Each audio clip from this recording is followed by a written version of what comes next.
سنو سنو اللہ کا کلام کیا کہتا ہے، اٹھو اٹھو قرآن کا پیغام کیا کہتا ہے، سنو سنو۔ آج کے درس قرآن میں سورہ حجرات کی دوسری آیت کا انتخاب میں نے کیا ہے۔ خالق کائنات ارشاد فرماتا ہے، یا ایھا الذین آمنوا لا ترفعوا اصواتکم فوق صوت النبی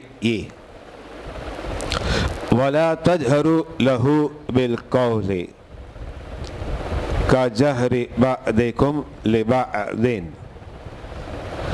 ان تحبط اعمالكم وانتم لا تشعرون۔ یہ سورہ حجرات کی سیکنڈ آیت ہے، دوسری آیت۔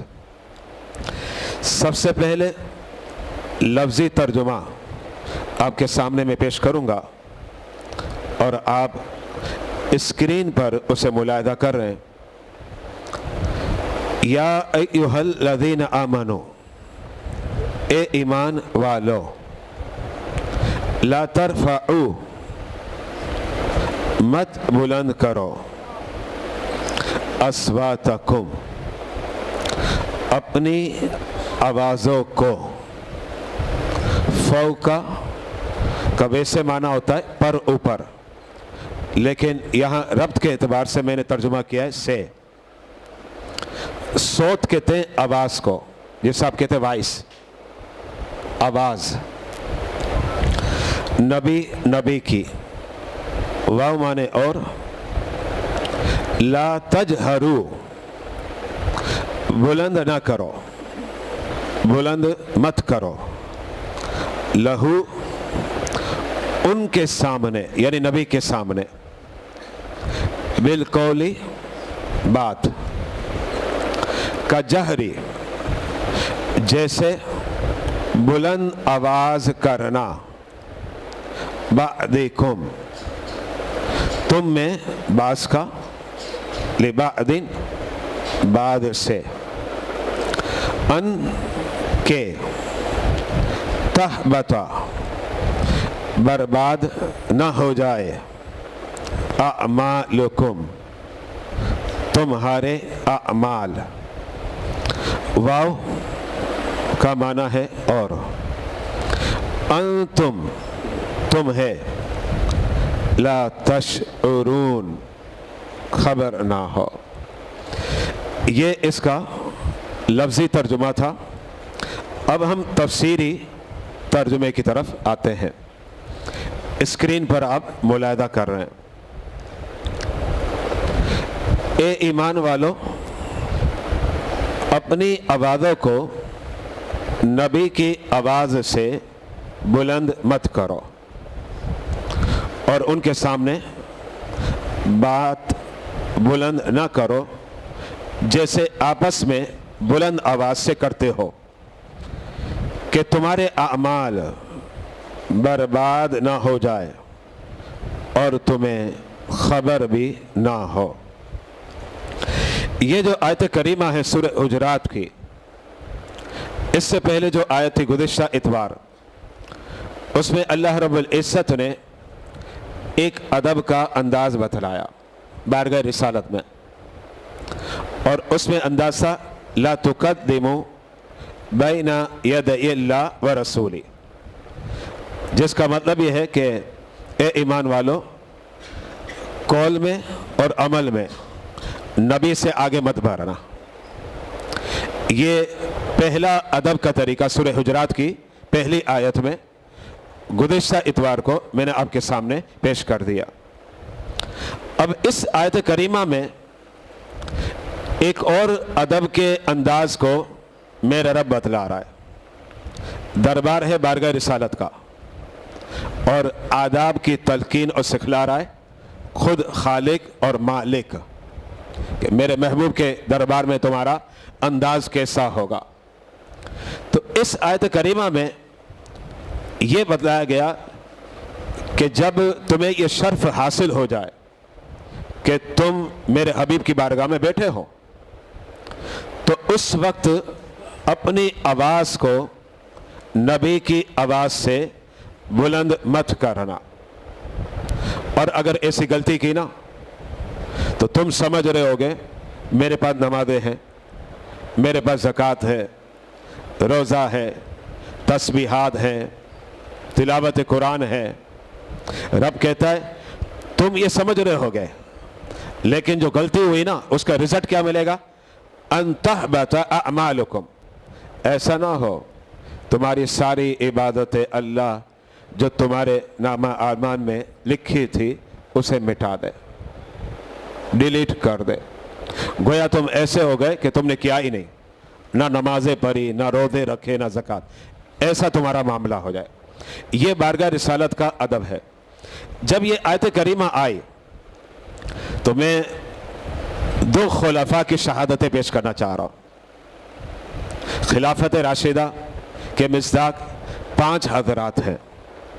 پہلا نمبر ہے حضرت صدیق ابوبکر، دوسرا حضرت عمر فاروق، تیسرا نمبر عثمان غنی کا ہے، اور چوتھا نمبر مولا کائنات علی شیر خدا۔ پھر اس کے بعد 6 ماہ مزید خلافت کا دور آیا، اور پھر اس کے بعد بادشاہت اسٹارٹ ہو گئی، اور وہ جو 6 ماہ ہیں وہ ہے حضرت سیدنا امام حسن مجتبی۔ یہ سارا دور خلافت راشدہ کہلاتا ہے، اور یہ ایسا مثالی دور ہے کہ قیامت تک اب اس کی مثال کوئی دور نہیں ہے، بڑا عظیم دور۔ حضرت سیدنا عمر فاروق جو خلیفہ ثانی ہیں، ان کے بارے میں آپ کو بتلاتا ہوں۔ جب یہ آیت کریمہ نازل ہوئی آپ اپنے انداز کو سنبھال کے رکھتے تھے، اور کیسے میں اس کی مثال دیتا ہوں۔ ایک مرتبہ میرے آقا علیہ الصلوۃ والسلام نماز ظہر کی امامت فرما رہے تھے۔ اب نماز ظہر میں رکعت کتنی ہے؟ 4 ہے۔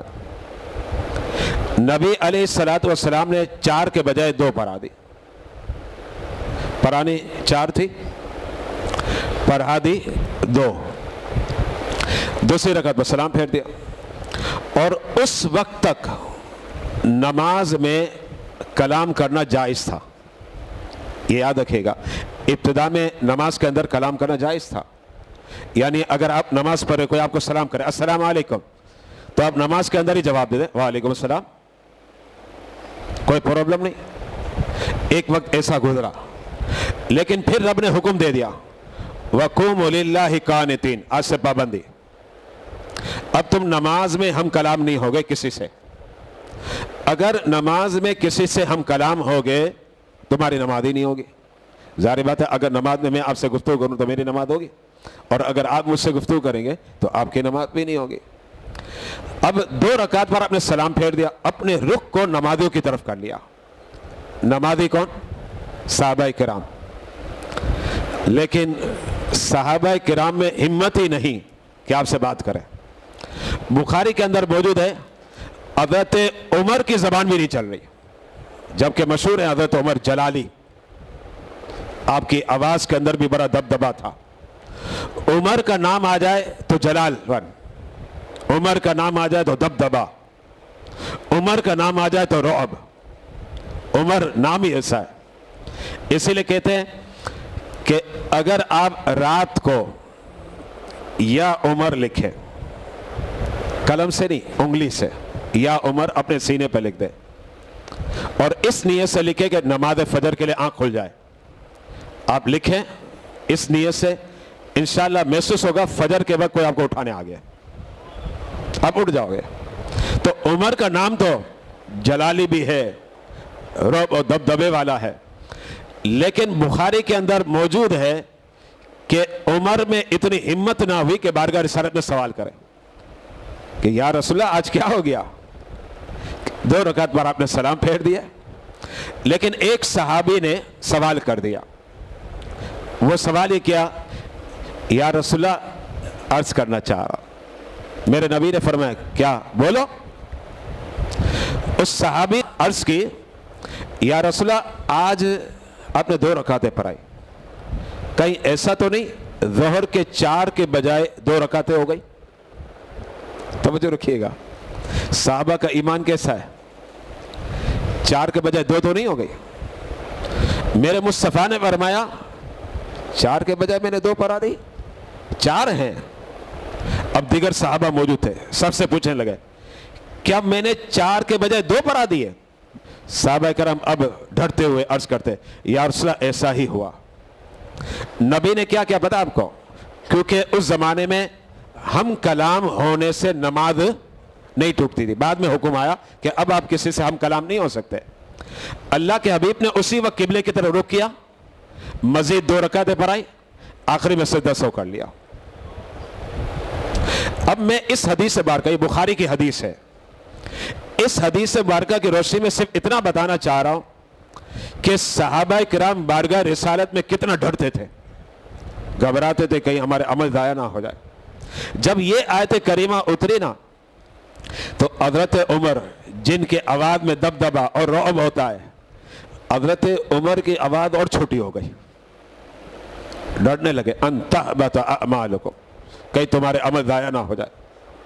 حضرت عمر نے اور اپنی آواز چھوٹی کر لی، بارگاہ رسالت میں اس قدر چھوٹی آواز کر دی کہ میرے مصطفیٰ حضرت عمر کو ارشاد فرماتے عمر کیا کہہ رہے ہو، آواز تو نکالو۔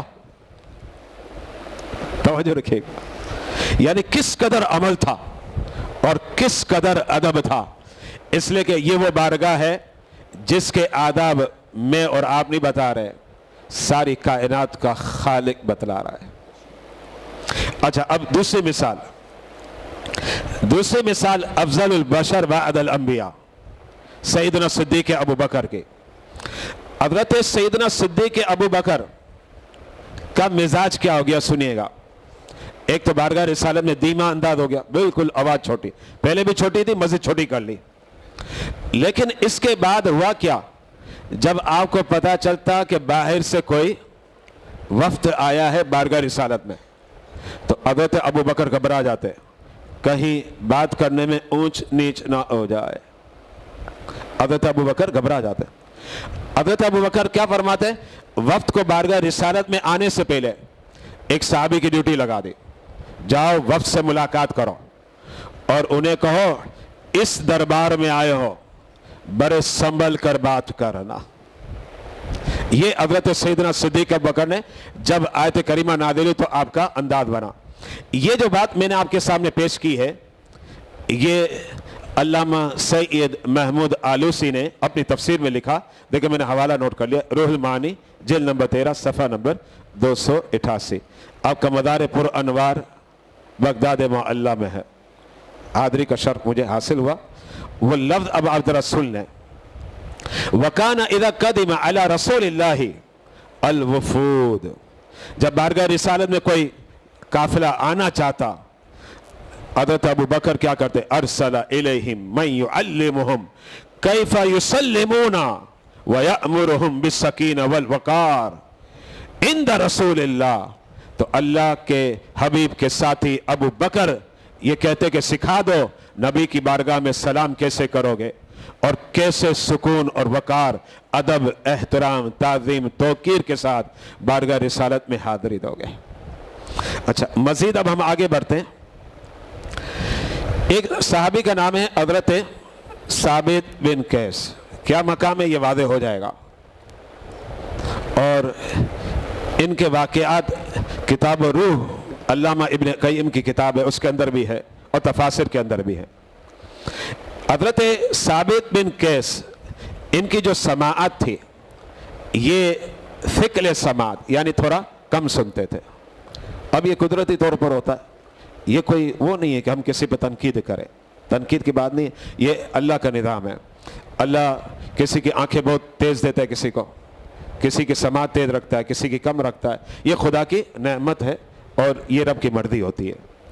تو اللہ رب العزت نے حضرت ثابت بن قیس کو سماعت تو دی لیکن آپ کی سماعت ثقل تھا، یعنی تھوڑا کم سنتے تھے، اور آپ کو پتہ ہے جو کم سنتا ہے وہ یہ سمجھتا ہے کہ سامنے والا بھی کم سن رہا ہے، وہ اس وجہ سے اپنی آواز کو بلند کرتا ہے، کیونکہ اس کے کان میں آواز نہیں جا رہی ہوتی نا، تو وہ آواز بلند کرتا ہے. اچھا میرے کان میں نہیں جا رہی تو ان لوگوں کے کان میں بھی نہیں جا رہی, آواز بھراتا ہے.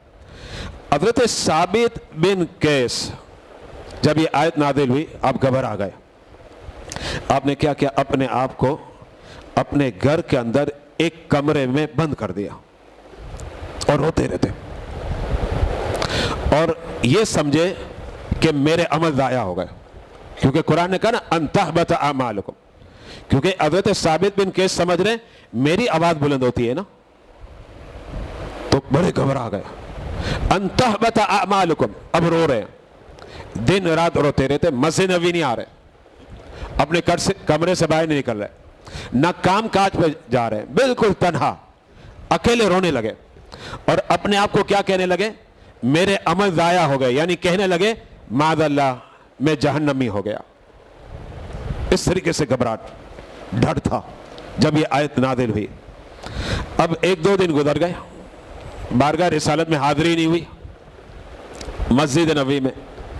میرے مصطفیٰ علیہ الصلوۃ والسلام کا مزاج مقدس تھا, کوئی نمازی اگر ایک دو دن نہ آتا نا تو آپ پوچھتے پڑوسی سے, جو پڑوسی آیا ہوا تھا, نمازی کیوں نہیں آیا, صحابی کیوں نہیں آیا, اور پتہ چلتا کہ وہ علیل ہے تو آپ پھر اس کی عیادت کے لیے تشریف لے جایا کرتے. تو اب ان کے جو پڑوسی تھے نا ان کا نام تھا حضرت سعد. ان سے پوچھا کہ ثابت بن قیس کہاں ہیں, ایک دو دن سے نظر نہیں آ رہے, بیمار تو نہیں ہیں. پڑوسی نے کہا یا رسول اللہ میری معلومات کے مطابق بیمار نہیں ہے, لیکن ہم انہیں باہر بھی نہیں دیکھ رہے, ایسا لگتا ہے کہ یہ گھر کے اندر ہی بیٹھے ہوئے ہیں. اور میں نے گھر والوں سے پوچھا کہیں بیمار تو نہیں ہے, تو گھر والے کہتے نہیں بیمار بھی نہیں ہے. نبی نے فرمایا جا کے معلوم تو کرو, جب بیمار نہیں تو میرے دربار کیوں نہیں آ رہے ہو, مسجد نبوی میں کیوں نہیں آ رہے ہو. وہ پڑوسی گھر پر گیا اور پوچھا کہ نبی نے مجھے بھیجا ہے تمہارے بارے میں معلومات لینے کے لیے, انفارمیشن لینے کے لیے. اب وہ صحابی حضرت سیدنا ثابت بن قیس ارشاد فرماتے ہیں یہ جو آیت کریمہ اتری نا میں گھبرا گیا ہوں, چونکہ آواز میری بلند ہے اور مجھے ڈر لگتا ہے میرے عمل ضائع ہو گئے. باقاعدہ کتابوں میں لکھا کہ مجھے ایسا لگتا ہے کہ میں جہنمی ہو گیا. اب پڑوسی بارگاہ رسالت میں گئے, عرض کرنے لگے یا رسول اللہ جب یہ آیت نازل ہوئی تو یہ گھبرا گئے ہیں, اب گھر سے باہر بھی نہیں نکلتے, بس روتے رہتے ہیں. انہوں نے اپنے آپ کو بند کر دیا ہے, قید کر دیا ہے, اور وہ یہ کہتے ہیں کہ میں جہنمی ہو گیا. میرے مصطفیٰ نے فرمایا کہہ دو, یہ مت کہو کہ میں جہنمی ہو گیا, نبی تمہارے متعلق کہتا ہے کہ تم جنتی ہو. نبی نے یہ فرمایا تم جنتی ہو. اب وہ سمجھ رہے میں جہنمی ہو گیا, میرے مصطفیٰ بتلا رہے نہیں جہنمی نہیں ہوئے, تم جنتی ہو, کیونکہ جان بوجھ کے تھوڑی کر رہے تھے, قصداً نہیں کر رہے تھے. لیکن پھر بھی آرڈر آیا کہ آواز کو اب بھی اور دھیمی کرو, ذرا غور کرو, آواز چھوٹی کرو. اچھا اب بارگاہ رسالت میں بلایا, توجہ رکھیے گا, بات ابھی مکمل نہیں ہوئی, کمپلیٹ نہیں ہوئی. آپ نے ارشاد فرمایا جاؤ بتاؤ ثابت کو, نبی بلا رہے ہیں. حضرت ثابت نے گھر کے دروازے اب کھول دیے, نبی نے بلایا, پہنچنا ہے بارگاہ رسالت, اور بشارت بھی تو سنا دی نا کہ تم جہنمی نہیں بلکہ جنتی ہو. جب بارگاہ رسالت میں پہنچے نا تو حضرت ثابت بن قیس کا چہرہ اترا ہوا, باقاعدہ محسوس ہو رہا ہے بڑے رنجیدہ ہیں, لیکن ایک بشارت بھی مل گئی جنت کی. تو کبھی رنجیدہ نظر آ رہے اور کبھی بڑے خوش نظر آ رہے. میرے مصطفیٰ نے کیا فرمایا سنیے گا آپ. میرے مصطفیٰ نے فرمایا یا ثابت اما ترضا, کیا تم راضی نہیں ہوتے, انت عیش حمیدن, زندگی ایسے گزارو کہ لوگ تمہاری تعریف کریں, وَتُقْتَلَ شَهِيدًا, اور جب موت کا وقت قریب آئے تو رب تجھے شہادت کی موت دے دے. پہلے سے بتلا رہے میرے مصطفیٰ, فیوچر کی خبر, یہ بات ذہن میں رکھے گا, یہ ہمارا ہی نظریہ ہے, نبی فیوچر کی خبر دیتے. اچھا وَتَدْخُلَ الْجَنَّةَ, اور تم جنت میں داخل ہو جاؤ. تو حضرت ثابت بن قیس کہتے ہیں رضیتو, یا رسول اللہ اس پر کون راضی نہیں ہوگا, میں تو راضی ہو گیا. میں راضی ہو گیا. اچھا اب ہوا کیا سنیے گا. اب اس کے بعد یہ ہوا کہ اللہ کے حبیب نے پردہ فرما دیا, وہ صحابی حیات ہے. اب دور ہے سیدنا صدیق ابو بکر کا, اور مسیلمہ کذاب نے جو نبوت کا دعویٰ کیا تھا, سیدنا صدیق ابو بکر نے ایک لشکر تیار کیا. اس لشکر میں یہ حضرت ثابت بن قیس بھی موجود تھے, اور انہوں نے مقابلہ کیا. اس مقابلے میں انہوں نے جام شہادت نوش فرما لی. نبی نے اپنی حیات ظاہرہ میں ارشاد فرمایا تم شہید ہو گئے. آج جام شہادت کو نوش فرما لیا. کون سے دور میں؟ دور ابو بکر میں جام شہادت کو نوش فرمایا. اچھا جام شہادت کو نوش فرمانے کے بعد اب ہوا یہ کہ انہوں نے ایک زرہ پہنی تھی, ایک جنگی سمجھے لباس ہوتا ہے, اور قیمتی ہوتا ہے, مہنگا ہوتا ہے, سستا نہیں ہوتا, اور وہ بھی بڑا اچھا بنا ہوا. انہوں نے وہ پہنا ہوا تھا. یہ لوہے کا بنا ہوا تھا, یہ عام لباس کی طرح نہیں ہوتا. مجاہد پہنتے تاکہ سینے پر پیٹ پر کوئی مار نہ کر سکے, وار نہ کر سکے. اوپر بھی پہنتے تاکہ حفاظت رہے, تحفظ رہے. تو حضرت سیدنا ثابت بن قیس جو ہے نا, وہ زرہ پہنی ہوئی تھی. ایک شخص نے کیا کیا, اس زرہ کو اتار لیا, جس کو آپ کہتے ہیں دوسرے لفظوں میں چرا لیا. اس زرہ کو اتارا, اس نے اتارا تاکہ میں اسے فروخت کر دوں گا تو پیسہ ملے گا. یہ کام کیا. حضرت ثابت بن قیس اب ایک شخص کے خواب میں آئے اور کہنے لگے میری بات کان کھول کے سنو, میرے خواب کو فقط خواب مت سمجھنا, ورنہ ہوتا ہے نا خواب تو خواب ہی ہوتا ہے بھائی. تو انہوں نے کہا میرے خواب کو خواب مت سمجھنا, میری زرہ فلاں شخص نے چرا لیے, اور اس نے چرانے کے بعد فلاں مقام پر چھپا دی. کتنی باتیں بتا رہے؟ 2. چرا لی اور کہاں چھپائی وہ بھی بتلا دی. کہا جاؤ خالد بن ولید کے پاس, کیونکہ کمانڈر خالد بن ولید تھے, اور ان کو جا کر بتاؤ میرا خواب, تاکہ وہ وہاں سے زرہ لے. اور پھر اس کے بعد جانا امیر المؤمنین کی بارگاہ میں, سیدنا صدیق ابو بکر کی بارگاہ میں, اور وہاں جا کر کہنا کہ ثابت بن قیس فلاں کا مقروض ہے. توجہ رکھیے گا, مارکیٹ کیا کہتی ہے اور نبی اور صحابہ کی سیرت کیا کہتی ہے. توجہ. ثابت بن قیس فرماتے امیر المؤمنین کو جا کر کہنا خالد بن ولید کے پاس میری زرہ موجود ہے, اس زرہ کو بیچ دے, فروخت کرے, اور اس سے جو رقم آئے نا میں فلاں شخص کا مقروض ہوں, میرا قرضہ اتار دے. اس لیے کہ ان کے پیش نظر یہ حدیث مبارکہ تھی. میرے نبی نے فرمایا رب شہید کے سارے گناہ معاف کر دیتا ہے, لیکن قرض معاف نہیں کرتا. اور مارکیٹ میں تو آپ کو پتہ ہے وقت بھی ہو جائے گا, پھر بھی یار دماغ کھا گیا ہے, دے دیں گے نا بھائی پیسے. الامان والحفیظ, انہیں کتنی فکر تھی کہ مجھے قرض ادا کرنا. جام شہادت نوش فرما لیا, اور فکر ہے کہ مجھے میرا قرض اتارنا ہے. اب اس کے بعد کیا ہوا پتہ ہے؟ حضرت خالد بن ولید نے وہ زرہ لی, بارگاہ ابو بکر میں پہنچے, ابو بکر نے اسے بیچا. بیچنے کے بعد جس کے مقروض تھے اس کو بلایا اور قرضہ اتار دیا. یہ ہے حضرت سیدنا ثابت بن قیس. اچھا اب یہاں ایک دو باتیں اور پیش کرنا چاہ رہا ہوں, وہ بھی سنیے گا. وہ یہ ہے کہ جیسا ادب بارگاہ رسالت میں آپ کی حیات ظاہرہ کے ساتھ تھا, جب آپ نے پردہ فرما لیا اب بھی ادب ہے, ادب ختم نہیں ہوگا. اب میں اس پر ایک دو مثالیں آپ کے سامنے پیش کرتا ہوں. بڑے جلیل القدر تابعی ہیں حضرت صائب بن یزید, فرماتے میں مسجد نبوی میں بیٹھا ہوا تھا. 2 حضرات نے مسجد نبوی کے اندر آواز کو بلند کیا. اب ظاہر بات ہے مسجد نبوی میں آواز بلند ہے تو بالکل قریب میں تو میرے مصطفیٰ کا روضہ ہے, ان کی آوازیں بلند ہوئی. تھوڑے فاصلے پر حضرت سیدنا عمر بن خطاب موجود تھے, انہوں نے وہ بلند آوازیں سنی. تو قریب میں ایک شخص تھا, آپ نے اس کو اشارہ کر کے بولا آ جاؤ. کہا یہ جو 2 شخص ہیں نا انہیں پکڑ کے لے آؤ.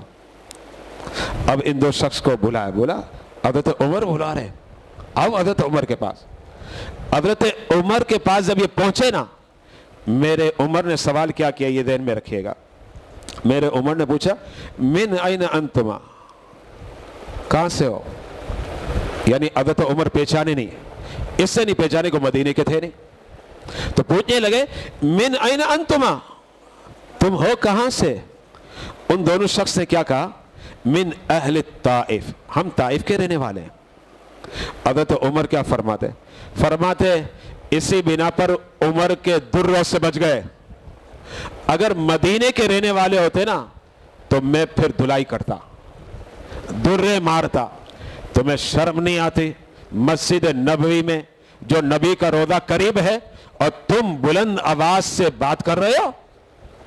یعنی حضرت عمر نے بتا دیا کہ لا ترفعوا اصواتکم فوق صوت النبی، اپنی آواز نبی کی آواز سے بلند مت کرو، جب بارگاہ رسالت کے قریب ہو وہاں بھی تم اپنا انداز دھیما رکھو گے، آواز کو بلند نہیں کرو گے۔ یہاں ایک اور بات پیش کرتا ہوں جو آج کے درس کی آخری بات ہے۔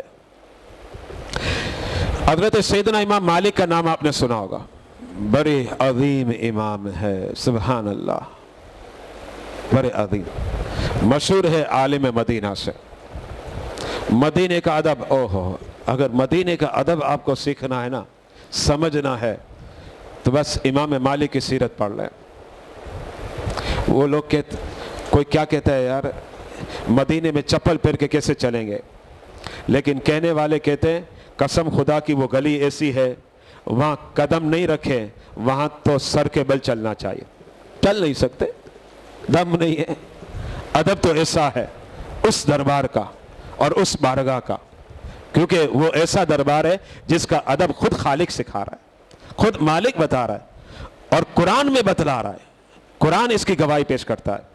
اب حضرت سیدنا امام مالک مسجد نبوی میں تھے، وقت کا حاکم ابو جعفر منصور مسجد نبوی میں حضرت امام مالک کے پاس تھا، اس کی گفتگو تھوڑی بلند ہو رہی ہے، دیکھیں حاکم ہے، اور آپ کو پتا ہے حاکم کے سامنے کون بول سکتا ہے؟ ہمت ہی نہیں ہوتی۔ جب بلند گفتگو کرنے لگے حضرت سیدنا امام مالک نے ارشاد فرمایا تم مسجد نبوی میں ہو، بارگاہ رسالت میں، بڑے آواز سے بات مت کرو۔ تو وہ کیا کہتا ہے پتا آپ کو؟ حاکم وقت وہ جو بلند آواز سے بات کرنے کا منع ہے نا، لا ترفعوا اصواتکم فوق صوت النبی، یہ تو نبی جب تک حیات ہے تب تک ہے۔ وہ بادشاہ یہ کہنے لگا، حضرت سیدنا امام مالک نے فرمایا نہیں، نبی کی حیات ظاہرہ میں جیسا ادب تھا نا، آپ کے پردہ فرمانے کے بعد بھی ویسا ہی ادب ہوگا۔ اس کا مطلب کیا ہوا؟ جب روضہ رسول پر جائے تو وہاں بھی با ادب رہے۔ ایک اور چیز میں آپ کو بتا دوں، یہ آخری عبارت حکیم الامت کی پیش کر دیتا ہوں، اس عبارت میں فیصلہ کر دے، میرے پورے درس کا خلاصہ اس میں آ جائے گا، درس قرآن۔ ہاں میں نے ایک قرآن کے انداز میں پیش کیا ہے، لیکن حکیم الامت مفتی احمد یار خان نعیمی نے جو عبارت لکھی میں وہ عبارت پیش کرتا ہوں، پورے درس کا خلاصہ اس کے اندر آ جائے گا۔ سنیے گا وہ کیا کہتے ہیں۔